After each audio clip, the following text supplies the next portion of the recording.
એક મહેલમાં પ્રવેશ કરવાના 4 દરવાજા હોય છે. હવે ચારે દરવાજા ઉપર કંઈક ને કંઈક લખેલું હોય છે. પહેલા દરવાજા ઉપર લખેલું હતું કે જે ગાયને લાત મારીને જશે એને અંદર પ્રવેશ કરવા મળશે. બીજા દરવાજા ઉપર એવું લખેલું હતું કે જે દારૂ પીને જશે, દારૂની બોટલ મૂકેલી હતી, દારૂ મૂકીને જશે એને અંદર પ્રવેશ કરવા મળશે. ત્રીજા દરવાજા ઉપર માંસ મૂકેલું હતું, જે આને ખાશે એને અંદર જવા મળશે ત્રીજા દરવાજા. અને ચોથા દરવાજામાં વેશ્યા હતી, જે કહે છે કે મારા જોડે જે સંબંધ બનાવશે એને અંદર જવા મળશે. આમ એક દિવસે એક સજ્જન આવ્યા, જે પહેલા દરવાજે ગયા, જે કે લખેલું વાંચ્યું કે ગાયને જે લાત મારશે એને અંદર જવા મળશે. ત્યારે સજ્જન બોલ્યા કે હું કઈ રીતે ગાયને લાત મારી શકું છું? હું તો હિન્દુ છું, હું ગાયને લાત નહીં મારું. એ બીજા દરવાજે ગયા. બીજા દરવાજે હું કે પ્રયત્ન કરું. બીજા દરવાજે ગયા તો કે હું લખેલું હતું કે જે દારૂ પીશે એને અંદર જવા મળશે. તો એ સજ્જન કહે છે કે મેં કોઈ દિવસ પાન બીડી કશું જ ખાધું નથી, કોઈ વ્યસન કર્યું નથી, તો હું કઈ રીતે આ દારૂ પીવું?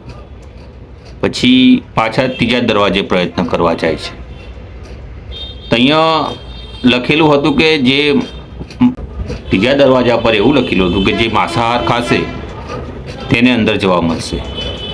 હવે એ હિન્દુ હતા, એ હિન્દુ હતા એટલે કે હું માંસ મતનું તો કંઈ ખાતો નથી, એટલે એને બી જવા દીધો ત્રીજા દરવાજામાં.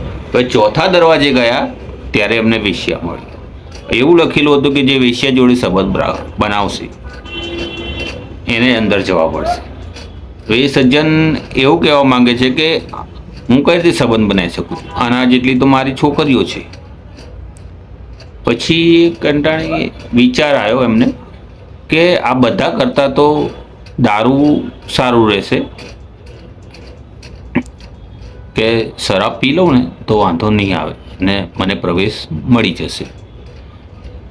તો એ સજ્જન પછી દારૂની બોટલ લીધી અને સેવન કર્યું.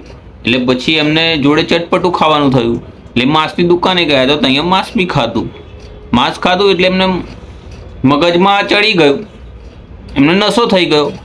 એટલે અને પછી એ વેશ્યાના દરવાજે પહોંચી ગયા તો ત્યાં સંબંધ બાંધી દીધો વેશ્યા જોડે નશામાં. અને પછી એના પછી તો ગાય જોડે ગયા તો મારાથી તાકાતવર કોણ છે ને એવું બધું બોલવા લાગ્યા. અને પછી ગાયને બી લાત મારી દીધી. એટલે જ ભાઈઓ, એટલે જ કહું છું, દારૂ બહુ ખરાબ ચીજ છે, વ્યસન બહુ ખરાબ વસ્તુ છે. એક દારૂની બોટલ પૂરું જીવન બરબાદ કરી શકે છે, ખોટા રસ્તે પહોંચાડી શકે છે. ભલે તમને શરૂઆતમાં સારું લાગે, મોજ મસ્તી કરાવે, પણ અસલિયતમાં તો એ ખરાબ જ છે. એક ભૂલના કારણે એમણે કેટલી બધી ભૂલો કરી લીધી. જય રામાપીર, જય બાબારી.